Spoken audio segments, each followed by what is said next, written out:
Yesterday, on the way to work, I found this mechanical keyboard in the trash. I picked it to company and found it couldn't be put on, but I decided to fix it because I can't bear it be left there alone, just like me, left home alone for many years.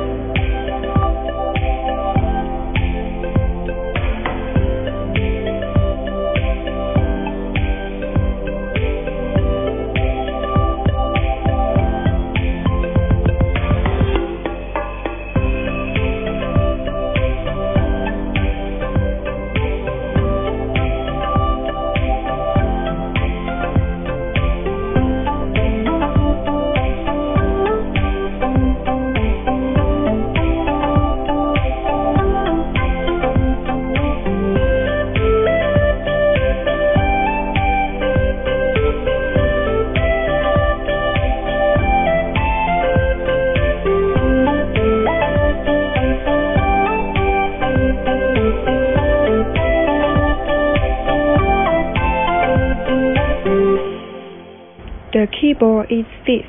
From now on, let me be your new owner.